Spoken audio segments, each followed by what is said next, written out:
Hey, everybody, and welcome to I Can't Believe It's Not News, your favorite podcast about fake news. I'm Beth. And I'm Kelly. Hey, Kelly, how's it going today? I'm doing pretty good. I'm almost wrapped up with summer. How about you? Yeah. I actually did. We've both been gone on vacations and just running around. And I took a job at work where I was gone for a chunk of time and just working like crazy. And so we're both back for a moment. For a moment. I leave next week again. Yeah, you leave again. Yeah. And then maybe we'll be back when school starts. Who knows? But good to be back talking to you. Yeah, you too. It was very nice. I went back. I want to say this really quick up front. I went back and listened to a couple of our episodes recently. And I just want to say I'm really proud of our work and what we do. And every time I start to maybe even feel down or oh, should I be doing this? Do I have time to do this? Am I, should I be putting this effort in?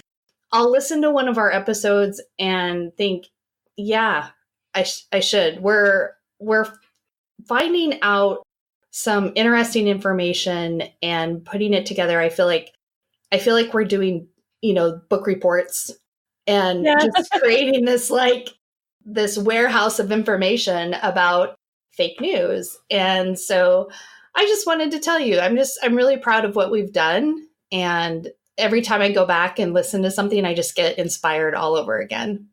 Yeah, I'm really proud of it too. It is definitely like a book report. We do a lot of research to make sure that we're pulling from correct sources, that we're getting all of the background information. I try to make sure we're never just talking out of our asses.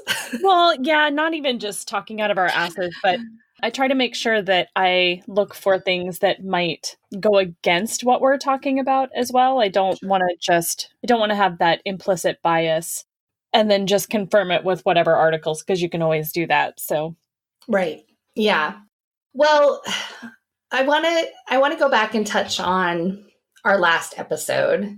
If you remember that far back, we released an episode called Smoky Eyes and Black Mirrors, which I love that title. It was a great title. Yeah. And it was about Sarah Huckabee Sanders and her leaving her post as the press secretary. And we posted it like we always do. I tried to boost it and Facebook wouldn't let me because Facebook doesn't like me to ever post political things, apparently. I don't know what's happening. It's so weird. But yeah. It let me boost it. That's right. It let you boost it. And it was 2 seconds after you boosted it, our page went up in flames. We got, apparently, Sarah Huckabee Sanders is the equivalent of Jesus Christ to conservatives, because you would have thought we were attacking their mother. Yeah. And honestly, I really don't feel like we were attacking her. We were reviewing some of the lies that she told as press secretary for the president of the United States. I don't feel like there were no personal attacks. We didn't talk about her appearance. We didn't talk about anything that we talked about things that she did bad in her job, because you shouldn't be lying to the American people. Sorry. We did talk about the smoky eyes, because she can do a killer smoky eye. I mean, that is true. And that's actually more of a compliment. Yeah. I mean, I don't have any problem with her appearance. I am all about body positivity. I have a problem with the things that come out of her mouth. Exactly. That is the only thing I have a problem with Sarah. So today we wanted to take a little bit of a different approach. And instead of talking about fake news, we wanted to talk about when it gets personal. And in that regard, I want to remind everybody up front about the difference between misinformation and disinformation. And I think, honestly, Elizabeth and I talked about this in episode 1. So it might be time for a reminder. So basically, misinformation is false information that is spread regardless of whether or not there is an intent to mislead. And disinformation is deliberately misleading or biased information, manipulated narrative or facts or propaganda. And so we want to review just a little bit today about what happened on our page. It kind of in that theme of when fake news happens to you or when disinformation happens to you. Let's talk about what happened. Yeah. So I think it's good to mention right up front that I was away. I was on vacation in Florida when all of this stuff hit. Right. And I did not have, Beth had an amazing level of patience that I did not have because, again, I was in Florida. And when you're in Florida, it's very warm and you're very irritable. And I was like, I just want to be on vacation. We barely ever get comments on our podcast. So I wasn't prepared for the amount of trolling that we got. So basically, normally when we post an episode, we boost it, which is like a little Facebook ad that goes out. We spend $10 on it, maybe sometimes 20 if we're feeling rich. But that's like it. We don't make money on this podcast. We don't collect money on this podcast. It's self-funded. We're just, instead of getting a latte that week, we're boosting a post. Okay. So this isn't meant to be like, we don't spend hundreds or thousands of dollars boosting these posts. It's just to get it out there a little bit. It does kind of help us with getting new people listening or maybe subscribing to the Facebook page, that kind of thing. And normally, we don't get a ton of comments. We get maybe a couple, right. And, not a lot of discussion that comes back from like the actual episode where we can tell people have listened and now they're responding, that kind of thing. None of that. We rarely get comments on our blogs. It's just, we're small and we know it, right? So right. And that's okay. Yeah. I mean, we're not, we try to be as entertaining as we can, but, we know that our audience is smaller and we're okay with that because we're just here trying to bring you the facts. And we still know that, people can go back and listen to our prior episodes and still get good information from it. Right. So that's fine. That's all fine. But this, this post that got boosted, we started getting some comments right away. And it was very obvious up front that, number one, the people commenting were not listening to the episode first or had any interest in listening to the episode. It was very targeted attacks, and it was definitely coming from like conservative, right-leaning people who were just basically attacking us for being like not really anything other than I disagree with you, so I'm going to attack you. Right. And I did really take everything I had, and I had to really like center myself and really like pull in everything we've learned from past guests. I really did. I felt like I did have a good interaction with one of the very first people that commented. And I remembered what Dave and Aaron had taught us about, try to get them to just agree with one fact, like one thing. Right. That's Dave and Aaron from Hear Yourself Think that we did. Yes. The previous episode was them. So It was fresh in your mind. It was not fresh in my mind because, again, I was on vacation and I was like, I don't want to deal with your nonsense. So you can see Beth has very measured responses if you go to our Facebook page, whereas mine were very sarcastic and very much just like, no, dummy. That's not how this works. Because sorry, if you're, and again, something that Beth and I have talked about is these people aren't listening to the podcast. No. They are seeing the headline. They're mostly not even clicking through that. They're just responding to the fact that we have a headline saying that Sarah Huckabee Sanders was lying. Yeah. Yeah. I feel like what happened really is Facebook has changed some of the ways that when you promote a post, they took away some of the filters. And I think what happened is it definitely targeted people that were likely to comment.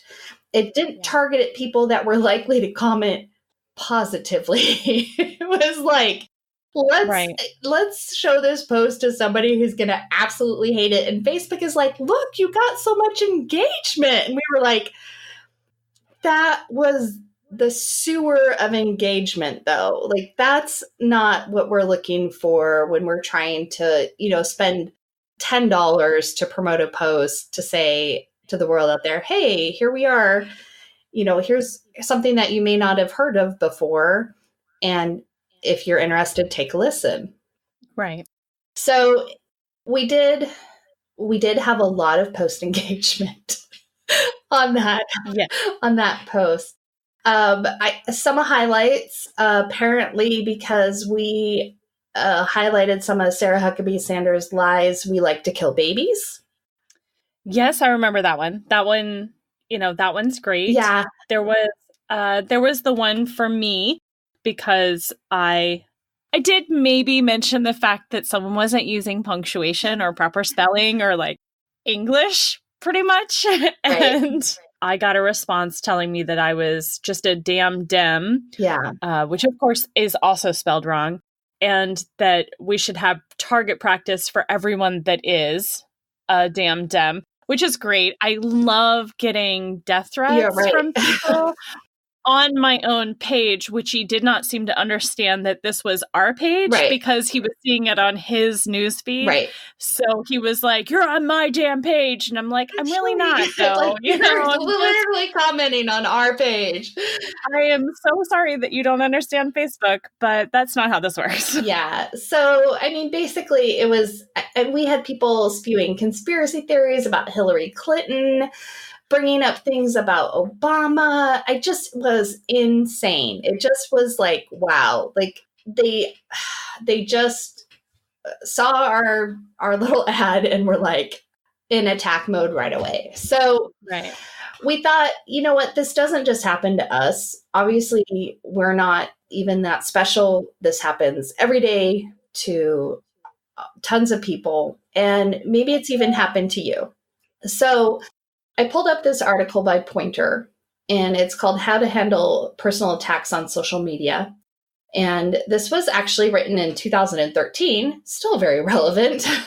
Oh, yeah, absolutely. And it just kind of goes through, a couple of nice things. And it actually has a link to the Air Force Web Posting Response Assessment Flowchart, which I looked at, and it's actually kind of a nice little flowchart.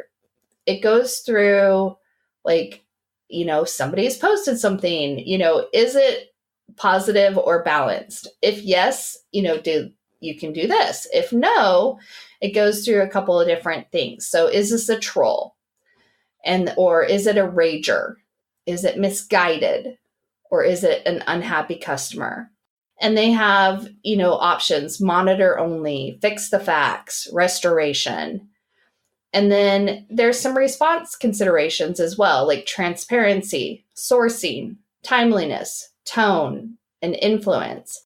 And obviously this doesn't work in every single situation, every single time, but it was kind of like a nice thing where if you had this little flow chart, you could be like, let me stop and answer these questions, before I respond. Like, what do I want to do?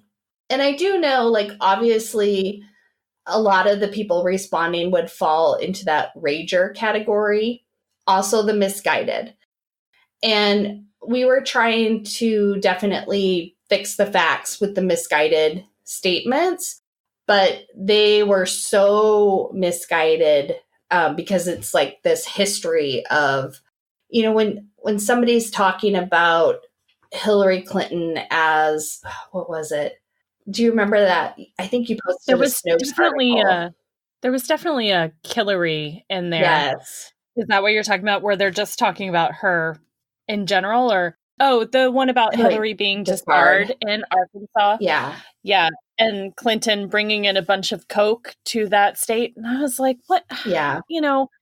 First of all, are we even talking about the Clintons here? Right. Because that's that whole whataboutism that that very much pops up anytime you say anything negative about Trump. It's automatically goes to a conversation of Hillary, or goes to a conversation of Obama, or goes to a conversation of Bill Clinton. And I'm like, but none of those people were part of this conversation. Can we just talk about what's actually going on? Right. But yeah, there's just a lot of them. I mean, you were talking about the rager and the misguided, but I would absolutely say that, maybe 75% of them were also just trolls. They were just there to bash us and denigrate the things that we're saying and try to act like, well, what you're saying is stupid and dumb and I don't agree with it, so it's wrong. Yeah, I don't think that any of them are professional trolls. I mean, I think that these are people who are, for the most part, real. They're responding. That's why I kind of went with more of the rager category. Right. Right. They definitely felt like trolls to us, but I didn't think that this was like from a Russian IRA type situation where they're literally like paid trolls. Right. It just was more, I'm sitting at my computer, so I'm going to respond to this type of thing. But yeah, and then I did learn a little bit about the Bible from this conversation.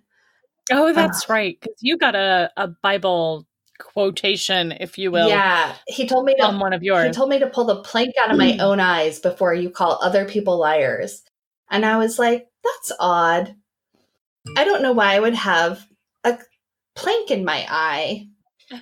And he was like, basically, oh, this was the guy who called us baby killers, because he said it was a quote from the Bible, which, obviously I wouldn't know about because I just like to kill babies. And I was like, yeah, totally. I gotta go. In fact, my next baby killing session is in 5 minutes. Oh, that's right. Because you asked him about that. The reason that you don't see it is because it's hidden. Yeah. Yeah, we hid a bunch of comments because there were things that were just really unreasonable.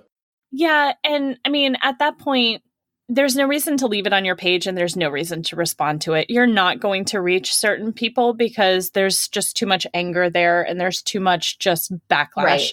Right. And honestly, sometimes, I mean, who has the time to respond to, who wants to do that? Actually, so I see it now. So I clicked on the link where I can see it because we can still see it. So he said the plank reference is biblical. So you're a leftist. You're not going to understand it. I'm not keeping you from murdering any babies, am I? Like, really? Like, I mean, not today, but I mean, get back to me in a week. Yeah. I mean, I was like, wow.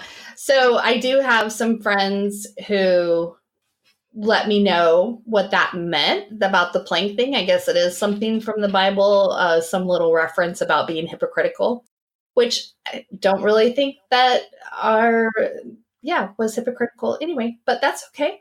So yeah, we just wanted to address it and let you guys know, just in case you've had any similar experiences. A good resource to look into would be that Poynter article. And definitely listen to our episode with Hear Yourself Think. It definitely helped me in responding. Right. I mean, you did, again, hats off to Beth. She did a much better job. I was more in the vein of I'll be funny and sarcastic because here's the thing is I wasn't really that worried about it because I was never like, oh, we're losing listeners. Right. Because at one point, a guy was like, I had just responded, maybe you should just listen to the episode. And he was like, I'm not going to listen to your propaganda. Yeah, I'm not going to click on your clickbait. And I was like, okay, sir, we do not have advertising. We do not make money. We spend our own money to do this. We are in no way clickbait, because clickbait, the whole point of it, we've done an episode on it, is that someone is making money at the end of it and we are making no money. Yeah. I will say, here's the reason why I did respond the way that I did. I didn't do it for necessarily that person. I did it for the people that might be reading through the comments and read it and maybe even take away hey, here was a good response to something. Here was a way that I could respond in the future. So I did it for you guys. So that's what I was doing. It took a lot. I mean, it took emotional energy. It took time. It wasn't pleasant. And I did post a response on our page separate from that post. And, basically, I just wanted to say, do you want me to just read it? Yeah, would that be okay? Yeah, I think you should. Okay. Yeah. So here's what I said. In the last few episodes posts, Kelly and I have noticed a lot more backlash from conservative non-listeners. So random people who don't listen to the podcast click on our link to spew hateful messages, many accusing us of lying and being hateful solely based on us being liberal. While we welcome anyone to listen to our podcast and we hope to generate good conversation, we don't look forward to having to spend our days responding to hate, lies, and accusations based on nothing more than left versus right. That being said, this is nothing. This is nothing compared to the demeaning of our press by the President of the United States. It is nothing compared to the demeaning and horrific conditions that asylum seekers are being held in at our borders. It is nothing compared to a child being ripped from their parents at the border and separated. It is nothing compared to our country being attacked by Russia in the 2016 election. It is nothing compared to the damage and hurt that Fox News has done in the almighty chase for ratings. It is nothing compared to the misinformation that is being spread every day, causing these situations and more. So we continue. We're in this fight against misinformation, and we are not going anywhere. We are two badass women with microphones, and we are here to spread some jam. Peace. Which I think is the perfect response. Well, thank you. I wanted to say we're here to spread some fucking jam. Yeah, that would be nice. But I thought I'm gonna leave it out this time. But yeah, I just wanted to say that because as much as, yeah, it is a time suck and it is an emotional time suck, it's literally nothing compared to what our country is doing to people right now with their policies and actions. And what is happening at our borders is the scariest thing that could happen. And as it's moving forward and like right now, so ICE can now ask for your documentation if you're within 100 miles of the border. Right. Like, I mean, it's literally getting to the point where I'm starting to think, is this it? Is this where we have to take the government over? Like, yeah. And I think, part of what I've seen and part of what really scares me is hearing things like the 9-year-old girl who was held for 32 hours without access to her parents, and they didn't believe her brother was her brother. And she was a U.S. citizen. Right. And she was a U.S. citizen. There's the 18-year-old who was a U.S. citizen who was held for, I think, a month. He lost 26 pounds because there was no food. He almost self-deported because he was like, I can't take this anymore. I just want to leave. That's not, I mean, we need to think in larger terms of, we have been the world's police for a very long time, but the world is in shit. Like, we are not paying attention to the things around the world that are happening. And I'm not sitting here saying we always need to be the world's police. We are supposed to be in conjunction. We are supposed to work with the UN. We are supposed to care about things that are going on in the world. We're not caring about the things that are happening in South America right now. Honduras is going to shit. There are tons of countries that are going to shit. Hong Kong is crazy right now. I mean, it is insane. They have, government forces are attacking people. The people are protesting in the streets. There are things happening that we can't even talk about right now because our country is in such disarray. And we would not be the first developed country to fall. Right. And that's what I'm scared of, is I'm scared that we let it go. We let that little tugboat push and push and push and push. And we are the frog in the boiling water that doesn't notice as it's getting hotter and hotter. And we might notice and be like, this is really uncomfortable. I don't like this, right. But we can't get out of it without without all the frogs working together to get us out. You know, there has to be someone at the end. And I'm always bothered by the Second Amendment folks who are like, you know, I'm going to keep these guns because the government might come and, I don't know, become fascist or tyrannical one day. And I'm like, well, but that's going on right now. So what are you doing? Right. But those are, by and large, those are the people who are supporting Trump. Yeah. And it scares me the way that we're being separated and picked apart, because I really fear that our country is moving closer and closer to a civil war type of. Absolutely. Where, I mean, especially the more and more of these white supremacist shootings. Yes. I mean, it's already small scale happening. Yeah. And it can either stop or it can get much, much worse. Right. And right now, you know, as Democrats, we're definitely focused on elections still. We're still talking about 2020 and like winning back the presidency, trying to take back the Senate so that we can do some things. But I want to point out really quick here in Oregon, we just had a major climate bill that was going to go through or be voted on. It wasn't that it had all the votes in the Senate. It had the votes in the House, but not in the Senate necessarily. But the Republican, so we have a supermajority in Oregon right now with the Democrats control the House and the Senate by a supermajority.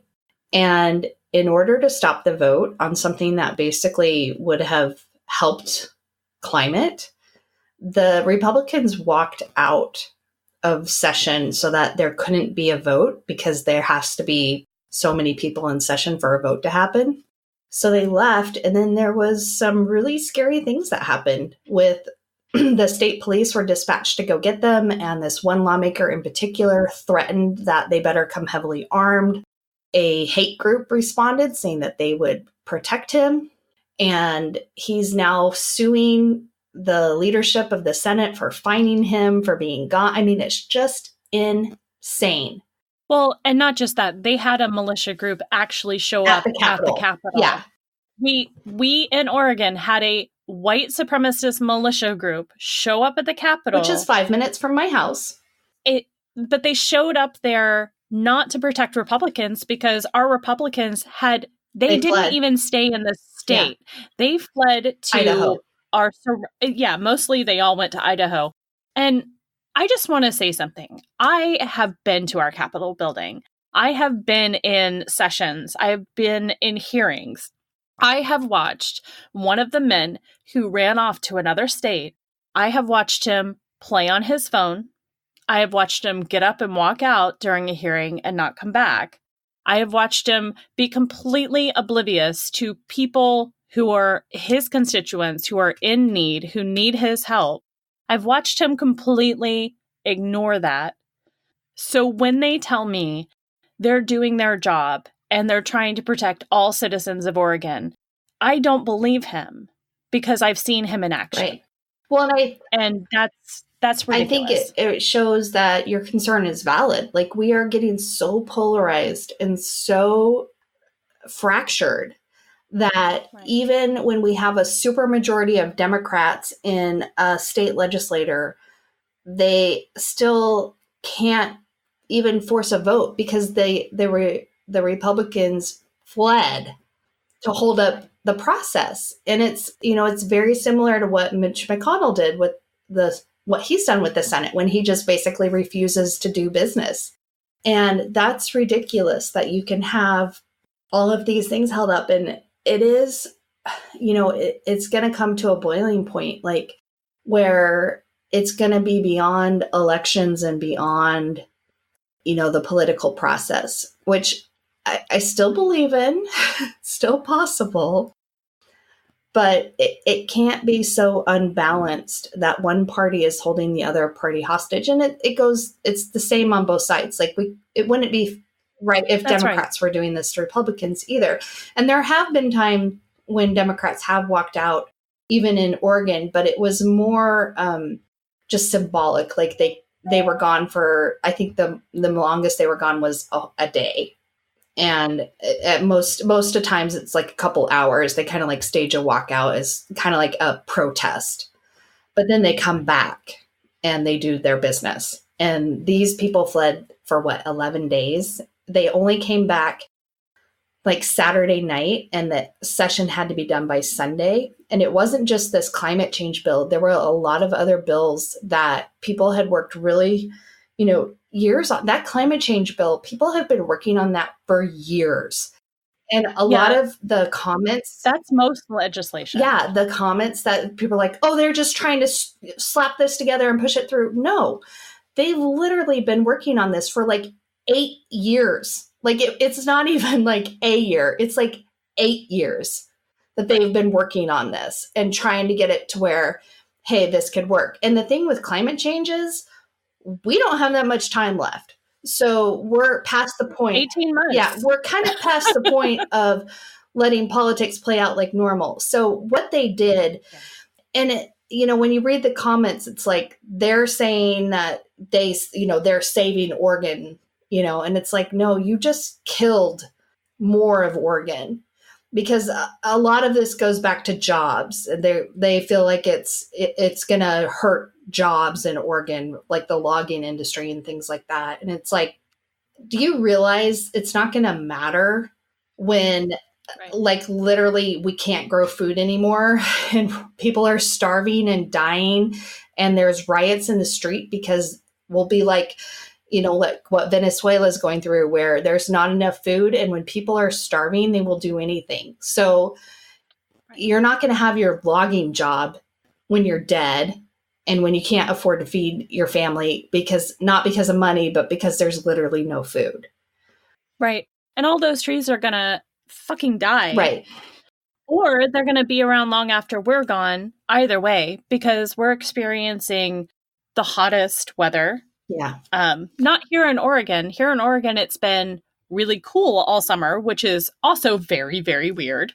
But, other places in the world, not just here in America, are experiencing their hottest summers on record for, the whatever year in a row. It's happening, and it's happening over and over. And this isn't a cyclical change. This is a change that is happening because we have done this. So I'll bring it back really quick and just say this really quickly. This is why it's worth it sometimes to spend that time, because even if you don't convince that person who you're talking to directly, you might convince somebody else, or you might say something that helps somebody else have that understanding. So before we all die in an apocalyptic death scenario, let's keep going. That was, yeah. Keep it light. Light. This is super light, right? Yeah, absolutely. Okay, good conversation. Thank you for sitting in there with us while we process through what happened. Yeah. Okay, well, do you want to get to our jams of the week? Yeah, let's keep this episode just kind of short and sweet, and actually, before we do that, Kelly, we have a really good episode coming up next time. Just want to give a little shout out. We talk with a woman named Terry Ewan, and she has a podcast called Engendered, and we have a really good conversation with her about kind of in the same vein of what we're talking about today, is like when fake news / disinformation happens to you. So we're going to release that episode for our next episode while you are out gallivanting around the world. Oh, yeah. Yeah. That'll be me going to see my family. It's not my fault they're so far away. I do like to think of you gallivanting, though, like just kind of skipping around Ireland. Picture it. Picture me on a Pegasus. Yes. That's just where I'm going to travel. I like it. Travel by Pegasus by this summer.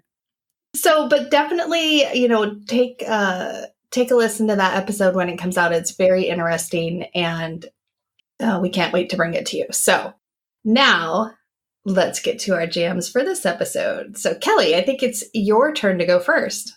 I think it is too. So I read a book, and I just finished it last week, that I think that everyone should just have to read it. I think it should, and I'm starting to see that teachers are using it in classes. It's a book called Evicted by Matthew Desmond, and it won the Pulitzer Prize.